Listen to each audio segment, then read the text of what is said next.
Last week, we started talking about why it was important to fast, and we talked about several of the reasons we fast, and how that we need to,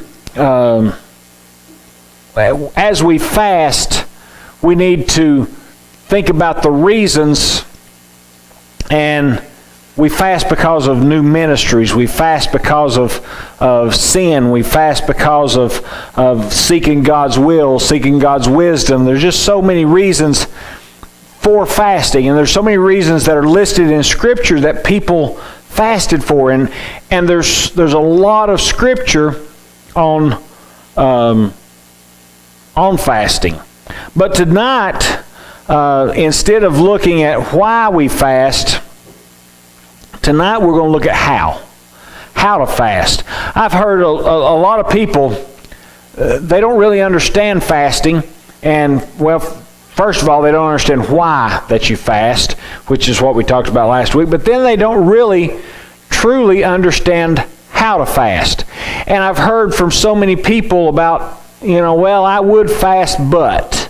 And they always have an issue, and there's a lot of reasons not to fast. Number one is I get hungry. That's a good reason not to fast. But the thing is, when we look at how to fast, we're going to see tonight that fasting is not just doing without food. Okay, we talked last week about how fasting was humbling yourself, and that's what it's all about. Is dedicating and humbling yourself to God. Don't think about the food, and I know that's a hard thing to do sometimes. When you go a day without food, it is a really hard thing not to think about food. When you doing without something, that's always the first thing on your mind, and the first time your stomach growls a little bit, your mind goes back to the food.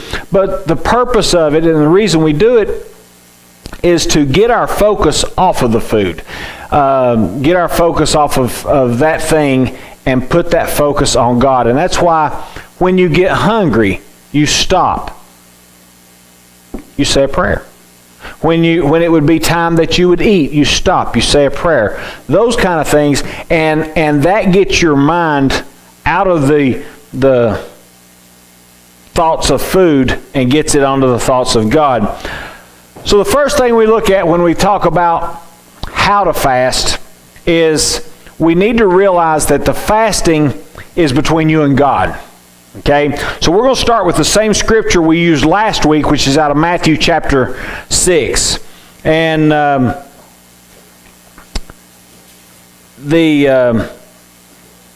when there are certain people, certain denominations, and I'm not going to mention any, but there are certain denominations and certain people that they want you to think of them as being more spiritual than everybody else. Okay, we had this was a Baptist preacher, supposedly from a Baptist church. He came and preached a revival at our church one time, and there was about half his church came with him, and there was about 4 of them sat on the front row. And everything he said, they screamed. Not just shouted, they screamed, and they stomped. And in a minute, one of them jumped up and run to the back and run back up and run to the back and run back up. And I wanted to trip him. I really did. And the thing is I know, listen, I have felt the Spirit on me before. And I have felt the Spirit. I have never felt the Spirit tell me to get up and run around the church. Okay? Now, I'm not saying that it hasn't done that to some people. But there's certain people that when they do certain things, you can look at it and tell that it's emotions. It's more emotional, or in a lot of cases, and I have seen this with people that have claimed to speak in tongues, that they look at it this way. If God is telling me to do this, then I'm more spiritual than somebody else. and therefore, I'm going to do this so that people will think that I am more spiritual than they are. The Spirit is all over me, so I'm going to jump up and run. And they do a lot of stuff. And like I said, I'm not saying that everybody that shout. Listen, I love a good shout. I wish more people would shout. But some of them that I've seen, you can just tell that it's an act. It's an act so that people will think they're more spiritual. And that's nothing that's new, and that's what Jesus is dealing with here. He is looking at this, and he's talking about people who fast to make themselves look more spiritual. Okay? And I know that seems kind of crazy, but there are people who do these kind of things, that will do something. It's like they want to walk around with a sign that I'm fasting. I'm fasting. I'm spiritual. I'm in touch with God. I'm fasting. And not necessarily that they'd hold up a sign, but in Jesus' day, they would do stuff like put on their sackcloth, the same thing that they would do for mourning. They'd put on their sackcloth, they would put ashes on their head, and walk around like they were in mourning. Well, Jesus is saying, look, it's not about that. It's not about letting anybody know that you're fasting. And this is the same scripture we used last week. Now, last week when we used this scripture, we were talking about Jesus said when you fast, not if you fast. And this was the scripture that he used. But it says, moreover, when you fast, do not be like the hypocrites with a sad countenance, for they disfigure their face, that they may appear to men to be fasting. Assuredly, I say to you, they have the reward. But you, when you fast, anoint your head, wash your face, so that you do not appear to men to be fasting, but to the Father who is in the secret place. And your Father who sees in secret will reward you openly. Now, Jesus, like I said, he was dealing with, and I've known people like this, and Jesus was dealing with it then. People that want to appear to everybody else like I am more spiritual than you. Okay?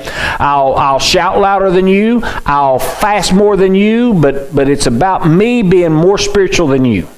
It's not a competition, and that's what Jesus is letting us know.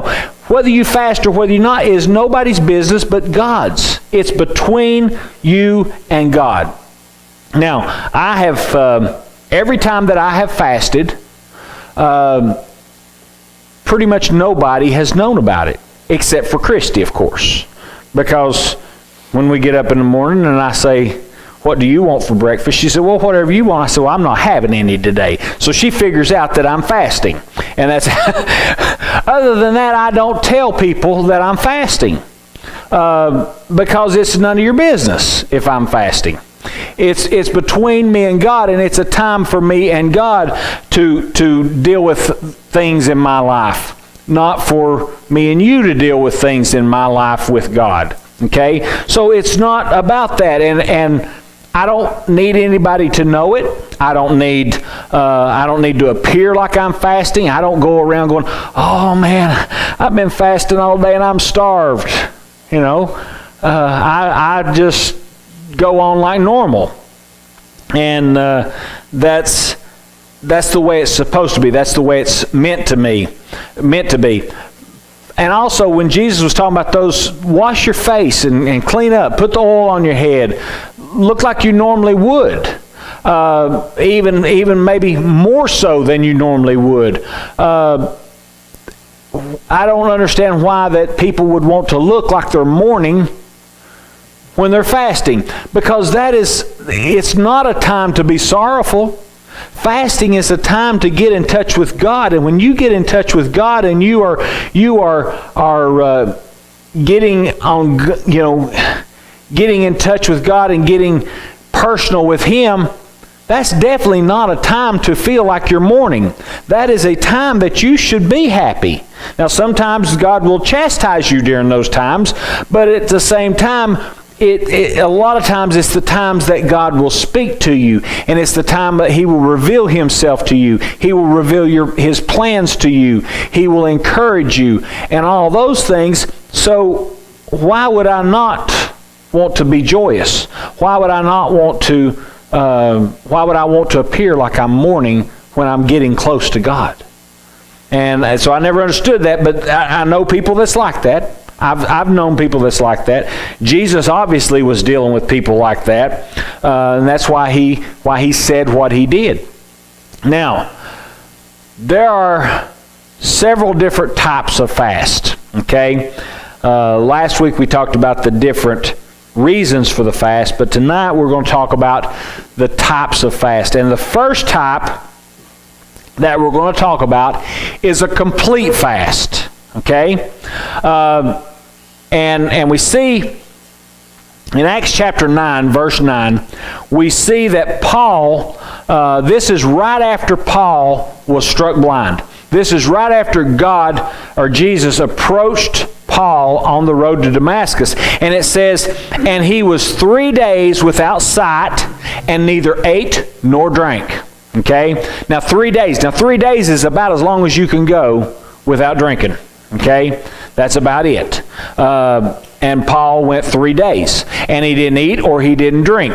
And I believe that this was his, when he had this interaction with Jesus. Now this is a tough type of fast. This is one of the hardest type of fast, is to go for a day, 2 days, whatever, with no food or drink. Now, there's also a variation of this, and this is what I recommend to people. Okay? And this is typically how I do it. Because I don't do a complete fast to where I don't have anything to drink. Okay? I will typically, when I fast, especially in the morning, I will start out with either a glass of milk or a cup of juice. Okay? The reason for that is like most of us, I take some medicine. I have to take a Claritin every morning. I take some Aleve to help my joints feel okay. And you take too much medicine on completely empty stomach, you're going to have your stomach tore up. So I will drink something that will coat or at least absorb some of that. Usually, like I said, milk or juice. This can also be good for those people who have medical problems. If they want to fast and they're diabetic, you can drink juice. See, there's no set thing that says you can't eat or drink. Okay, and most people I know that fast still drink. Okay, they'll go all day without food. They'll go 2 days without food, but they'll still drink. And I use juice and water to give you a little bit of substance in the morning. Then I'll just drink water or milk and juice, and then I'll drink water through the rest of the day. But you can, if you've got a need that you have to have sugar or you have to have something. Milk is very good if you need something a little more substantial on your stomach. You can drink milk, or you can drink Ensure or something, something liquid that does a coating or something like that. That is one way of fasting.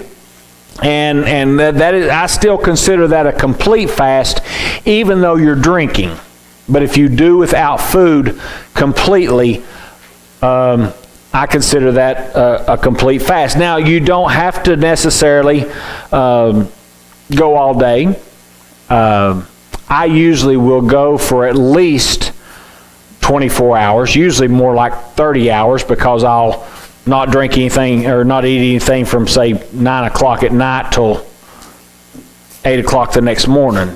Go all day one day, and then that the night before. So usually you're around a 30-hour diet.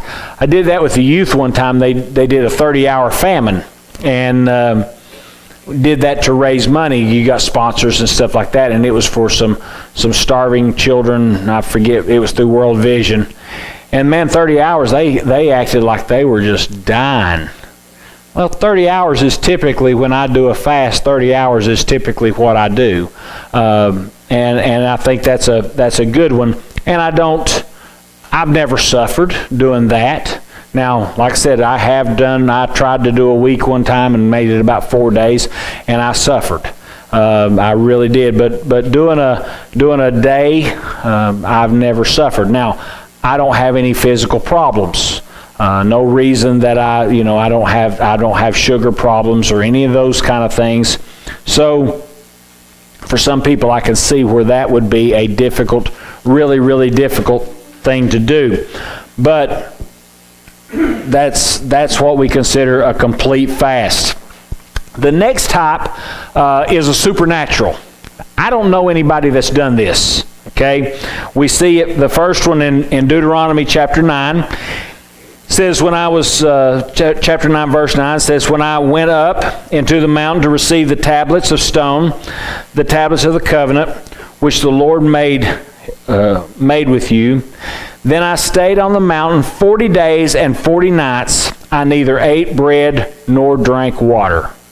Now that was Moses. 40 days and 40 nights. Now you got to remember, Moses was also in the presence of God. Now this was no man can do this on his own. I mean, that's just, it's impossible. 3 days and you're dead if you don't drink something.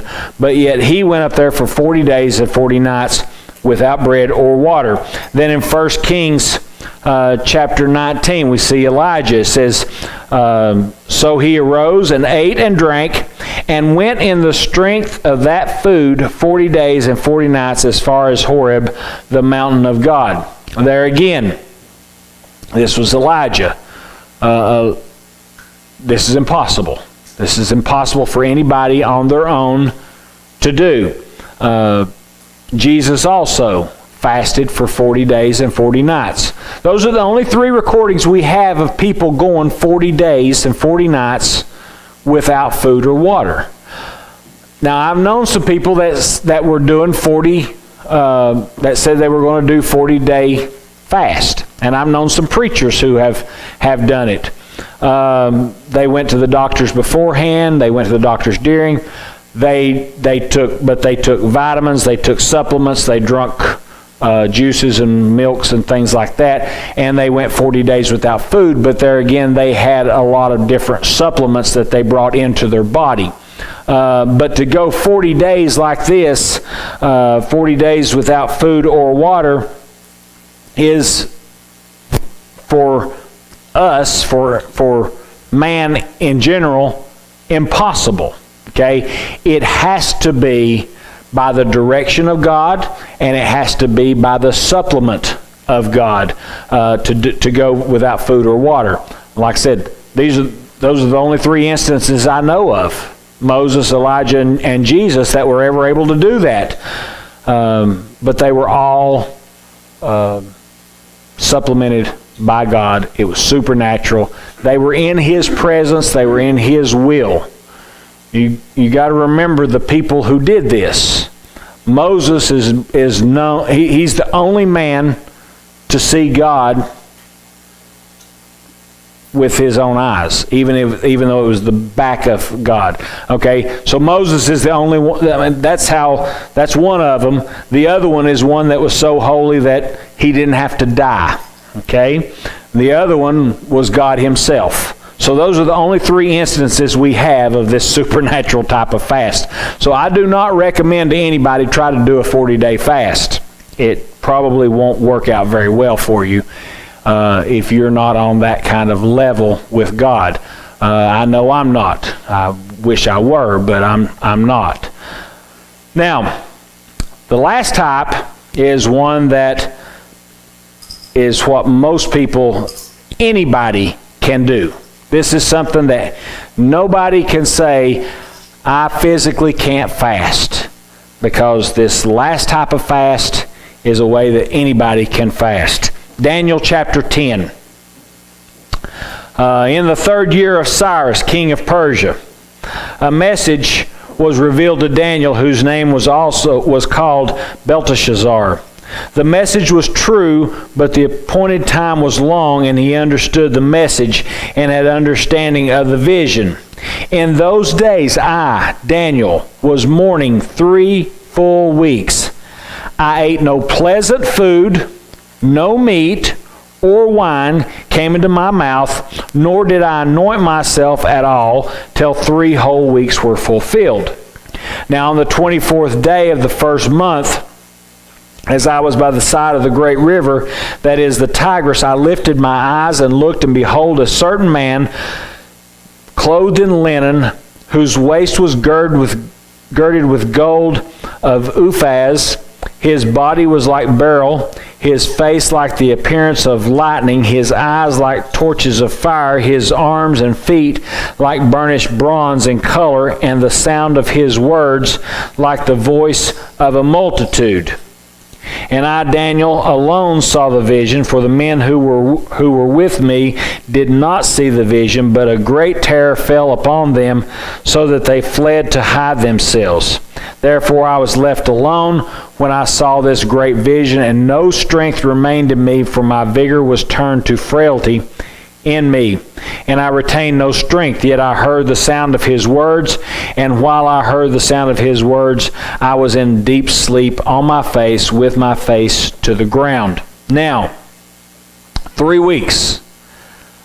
3 weeks is a long time to fast. But if you do it like Daniel did, he put out everything pleasant. Now, for me, I love beef stew. Anybody knows me very well can tell you that's my favorite food in the world, is a roast and potatoes, or beef stew is my favorite. Now, if I were going to do a fast like Daniel did, I couldn't eat any beef stew. I couldn't eat a hamburger. I couldn't eat a pizza. All those things that I enjoy, all those things that I love, I couldn't do. Not only could I not eat the beef stew because it's my favorite food, but also because it's meat. Daniel said, I have put away everything pleasant. So, basically, Daniel survived, ate for 3 weeks on, I don't know what he ate. Let's say bread or just whatever, cabbage. Okay, I love cabbage, but it's not the best tasting. I mean, I like it with something, but let's say he just ate cabbage for 3 weeks, or that might have tore his stomach up pretty good. But the thing is, he put away all those things that he loved. He said he drank no wine, he didn't eat any meat, he didn't eat anything pleasant, so he just ate to live. Okay, now I've heard this said that there's two types of people: those who eat to live, and those who live to eat. Sometimes I feel like I'm in the second part. I live to eat, but some people eat to live, and that was what Daniel did. He just ate what he had to have to survive. Now that is a good type of fast. That is a type of fast that anybody can do. Put out all those things that you desire. And see, that's what fasting is really, really about. It's not about the doing without food. And there we go back to David.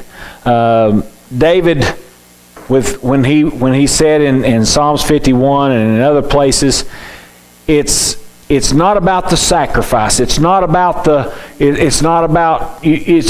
If I thought that the sacrifice was what you really wanted, I'd give you the sacrifice. He said it's about the contrite heart. Well, that's the same way with fasting. It's not about how long you go without food. It's not about what kind of food you go without. It's about the heart that you go into fasting with. It's about what you plan to achieve with the fasting.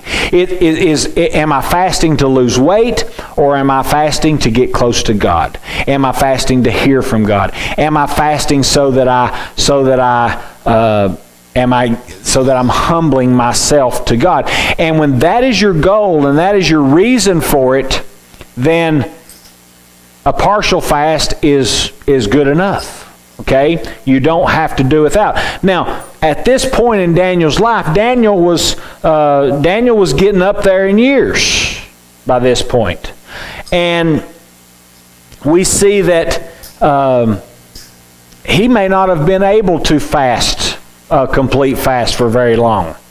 We know that in Daniel chapter 1, he basically did the same thing. He said, I'm not going to put away all the meats and put away all that stuff, and I'm going to eat pulse or just, vegetables, just what I need to get by.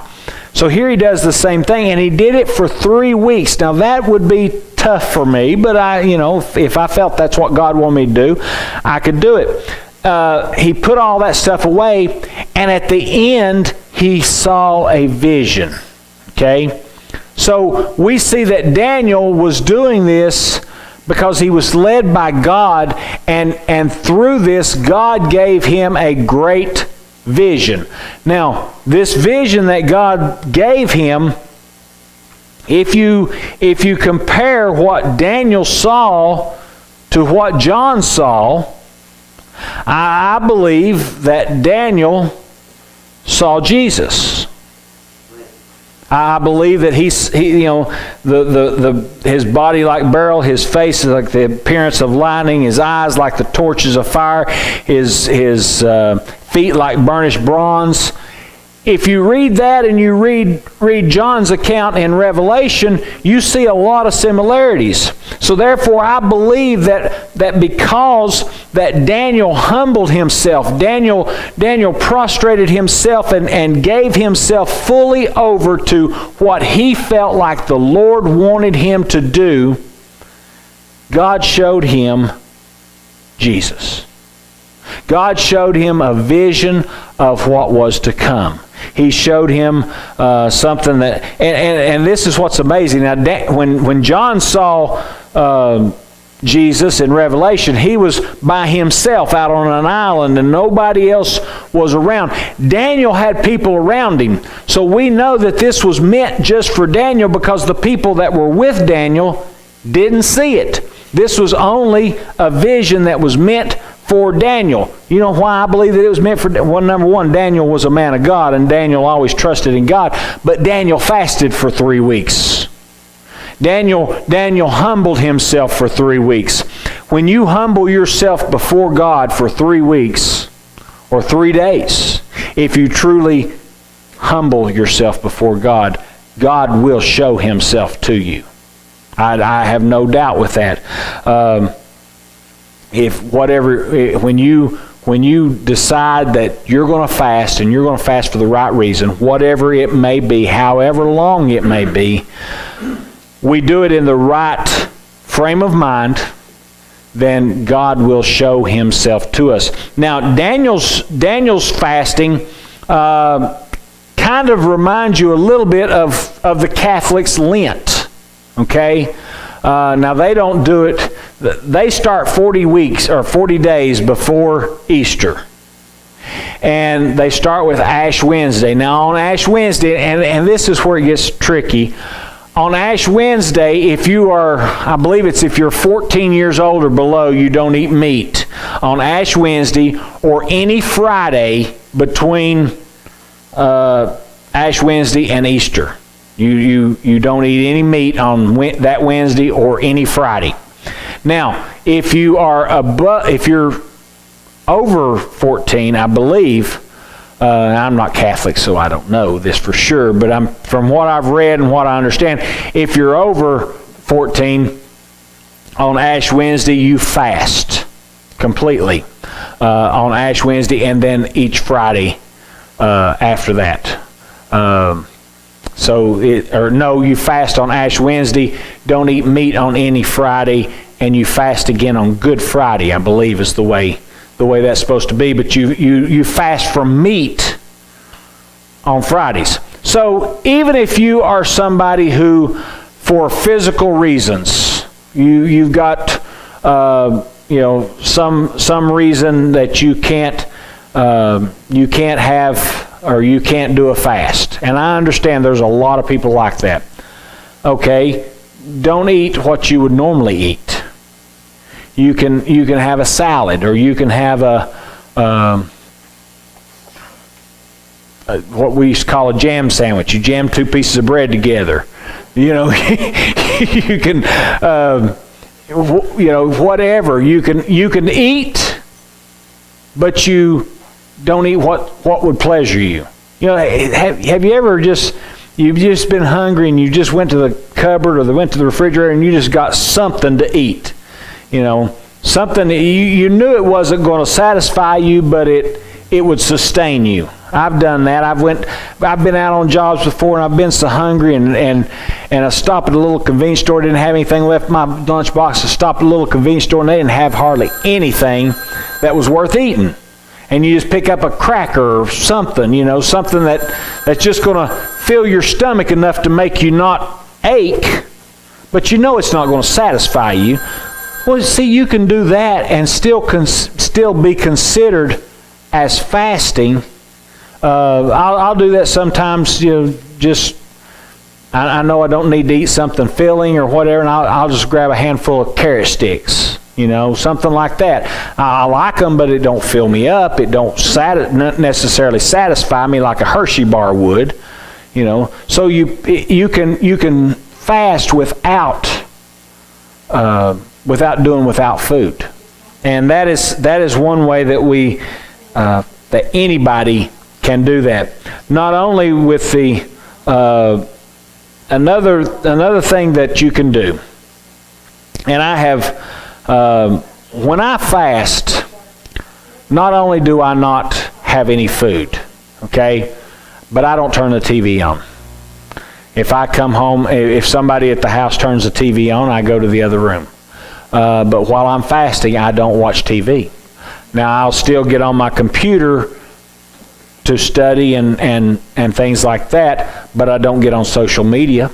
I don't get on, I don't play any games on the computer on the days that I'm fasting. And I do without those things. And basically, you can fast without food at all. You can, there's some people I know that they live with a cup of coffee in their hand. Okay, if I want to fast and that's me, then I do without coffee for a day. Maybe I can't go without eating for a day, but do without coffee for a day. Or if you're somebody that me and Bugs have talked about this. I used to chew tobacco, and when I would fast, when I did, I would put that away too. I wouldn't do that. So if you smoke or if you chew or whatever, do without that for a day. Or Facebook or TV or there's so many things. Basically, anything that you find pleasurable, anything that you hold dear, anything that you, maybe I wouldn't use the word addicted to, but if it's something that you really find pleasure in, you can fast from that without food. So it's the reason for the fast, not the act itself, but it's the heart, the reason that you do it. Okay? So that's all I've got tonight for the how-to. So with the combination of why we fast that we talked about last week, along with tonight on how we fast, I think that this should give us all a good picture of the need that we have for fasting.